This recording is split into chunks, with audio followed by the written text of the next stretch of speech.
when you feel, though, I feel like when you give me something, I feel pressure to give back. Like, when you get a gift, it wasn't on your list until you give a gift. Yeah, and they give me a gift, I have an enormous amount of pressure. December 22nd. Run out and go get them a gift. It's like the perpetual December 22nd, 2015. I don't think they're expecting it, but it's more me. I feel this. The Meredith Vero Show. Meredith Woods with no expectations. Like if I give out hundreds of gifts, Channel 4. I don't need anything. I have everything that makes me happy. So when I give it, I think people give gifts with no expectation. You know. But I do have backup gifts in my closet. Like huge candy. Of course, I have my closet full of swag that you just kind of get. Usually it's women's stuff. I get tons of women's swag. I got a closet. But, you'll see things like on clearance, so you're like, well, that's a cool salt and pepper shaker. Then maybe I'll give that in the future. So I have a closet full of backup. Lots of gift cards. And just have a draw. This was my first year really doing the gift thing. I had a lot of anxiety. I have like little trinkets I get also, but they're like maybe maxi pads. I mean, I don't have the same thing. Oh my God. Maxi pad, mismatch.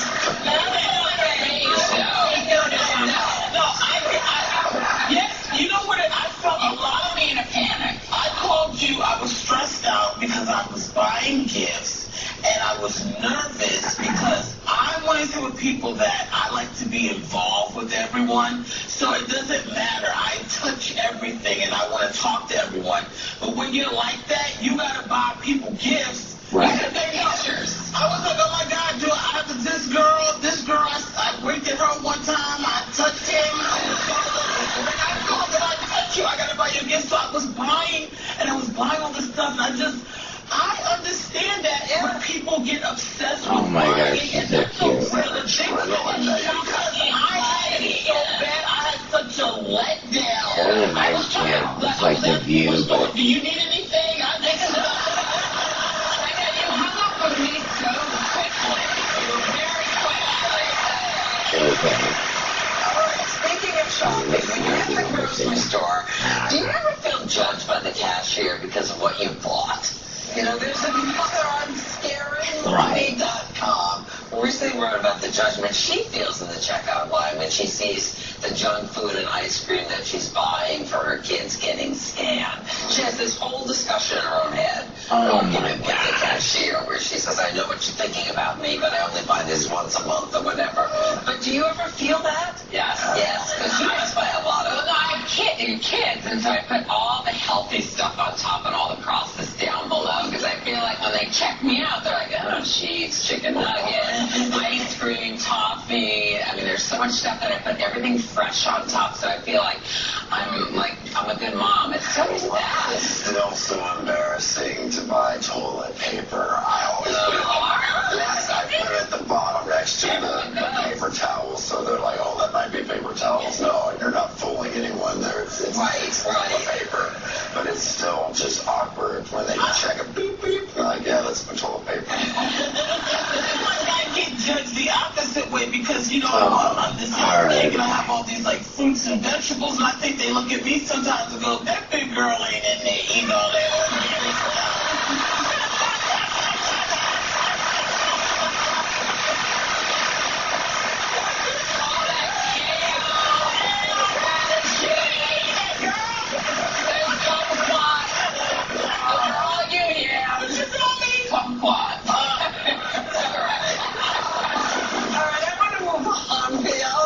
Khloe Kardashian has this new show coming out. I think this is a pretty smart idea. It's called Revenge Body with Khloe Kardashian, and the 30-year-old will be working with a group of experts to help people facing various challenges, like maybe they were dumped by somebody or they lost a job. And she offers them these total body and mind makeovers, actually. What do you guys think? I think that's kind of a cool idea. I love this idea. I mean, they've always said it, like, looking good is the best revenge. And I love this idea because she's not only helping them get over emotionally, but she's physically putting them in a better place. And anybody that like works out regularly knows that like once you release those endorphins, you're just moving into a healthier, better state. And she's done this, right? She looks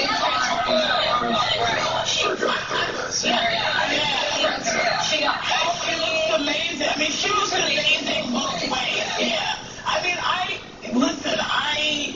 appreciate the fact that somebody wants to do that. They want to make themselves better. What I would caution is, because I've been one of those revenge people, like, I'm going to look good and he going to rule the day.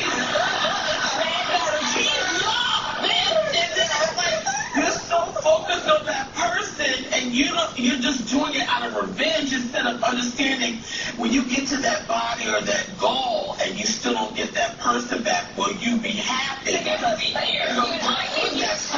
I think what you do is you open yourself up to have better habits. Like if you listen to stuff she says, she might have done it, I think, after the breakup, but now she's totally into like healthy eating and working out. So maybe it opens it up to accept better habits into your life and make you internal. You've got to do it for you. You got to be happy with yourself first.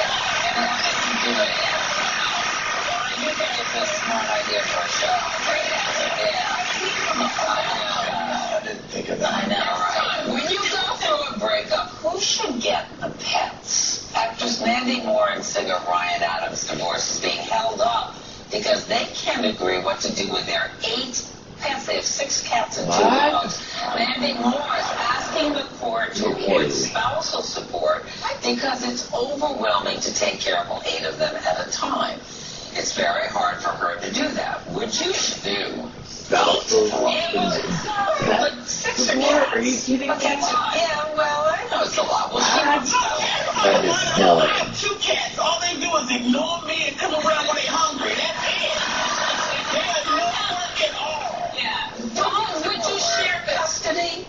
Oh my gosh. My cats, they my cats, and you can get gone. But what if you